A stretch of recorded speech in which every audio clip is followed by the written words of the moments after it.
This is a Friday Phase 11 program. This is a strength focus day, so we're going to have 5 stations around the gym. At each station will be 4 rounds, and then it's going to be 25 seconds of work with 20 seconds of rest. Do try to challenge them, try to go heavy if they can, and try to challenge your weight for all of the stations that we have. Right? So the first thing we have is going to be barbell row. So for this, what we're going to do, we're going to have some bars set up. We're not going to have weight on a few of them because they are pretty heavy. We want to try to practice this movement. It is a little bit tougher and a little bit newer. We've done rows before, but this is a little bit different version. So we're not going to have weight on some of the bars. We will have some set up with weight as well. And then as the weeks go on, we can add some weight. What we're going to do, we're going to have the bar at about, I'll have it set to a 10U. So you're going to have the bar, and then they're going to go back into a hip hinge position. So knees slightly bent, back flat here, then they're rolling. So all the way up, all the way down, up, and down. Now the challenging part here, it is heavier, so the bar is 45 pounds, and we do have some 35-pound bars as well. But the way that the weight is loaded, since it's not really loaded, the bar is going to be tough to keep balanced. So just make sure they're not wobbling in one side or the other. Right, we want it nice and flat here, just rolling up, keeping the elbows tight, and back down. Now with this one, like I said, we will have 35-pound bars, 45, and then we'll have some with weight on them as well. We can add weight to them if we need to, just clamp some weight on the end there. If someone cannot do the 35-pound bar, we also have a lighter bar, 25-pound bar, if they need that. But if they can't, we do have a modification for them if they're a little too heavy. We are going to be doing single arm split stance rows if they need to. So you can grab a dumbbell, do a split stance row, just on one leg, wherever around here, but we don't want to go too heavy. So if they can do it with a bar, we do not want them to do it with the weight because we are using the dumbbells for the next station. So only if they can't do the 35-pound bar are we going to switch to the rows, the single arm rows. Otherwise, we are using the bars. All right, so this is the first station. Really focus on this one, kind of help people with form as they need to. Second station we have is going to be over here on the rubber. We're going to have weighted split squats. So for this, we're going to have blue pads for everyone, just to make sure that we're getting the right depth and to kind of get a target. One foot is going to be in front, one foot is going to be behind, and we want the pads to be long ways because when people turn them, they tend to not have their feet in the right position, so this kind of gives them a good guide of width for where their feet should go. They're going to start with their knee on the pad, and then this is going to give them a good spot where their feet should go. So front knee at 90, back knee is going to be at 90, their toe is going to be dug in the ground. And we are going to weigh this, so they're going to have weight in each hand. We want to try to challenge them, go heavy.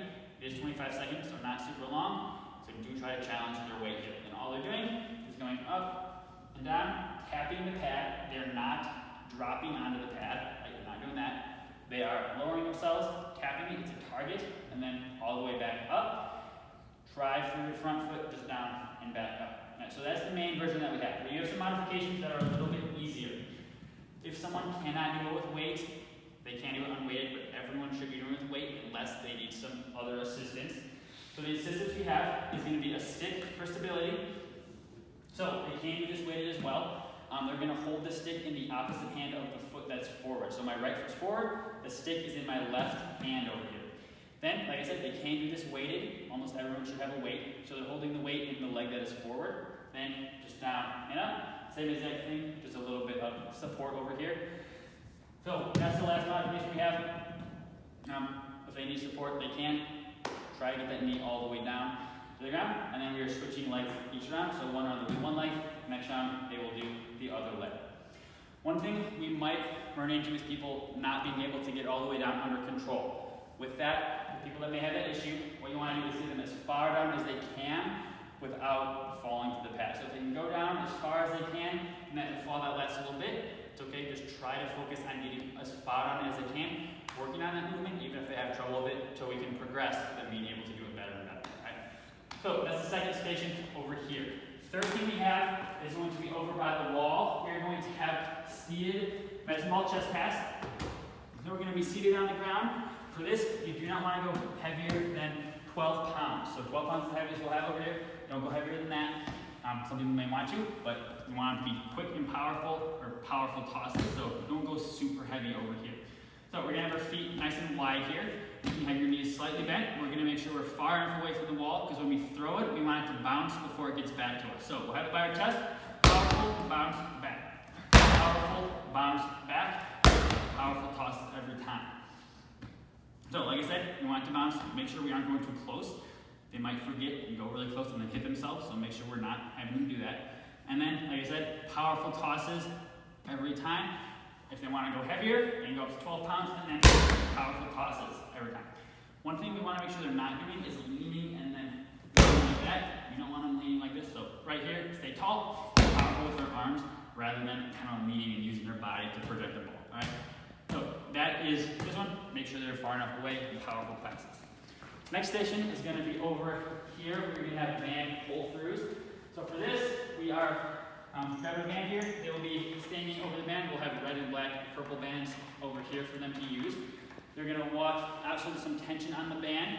We don't want to go too far, so if they're getting to the edge or about a foot away from the edge of the rubber, probably too far, so they can grab a more difficult band if they're that far away. So they're going to have their feet about shoulder width, both handles grabbing the band or the handle here, and it's going to be close to their hips. Then they're going to drive their hips back, let the band take them back, and stand up nice and tall. Band takes them back, stand up nice and tall. So up tall every single time. Press the ground away, squeeze your glutes, get nice and tall. A couple things to look out for here that we don't want them to do. We do not want them to have the band go too low, so not low. We want to have it by our hips here. And we also don't want the band to pull them back or cause them to round their back. So the back should be flat the whole time. Keep it close to their hips. Hips are going back, but band is staying close, and then just up tall. All right. So kind of like similar to a hip hinge movement. Make sure that that's flat the whole time. So this is the next station over here. The fifth one we have is going to be lateral shuffles, and these are going to be two-set lateral shuffles, so they're going to be a little bit wider. We have some modifications here as well. So not like the regular lateral shuffles. They can use this whole area of the turf. What they're going to be doing is going 2 steps to the side, and then 2 steps back, 2 or 3 steps back to the side. So they're going about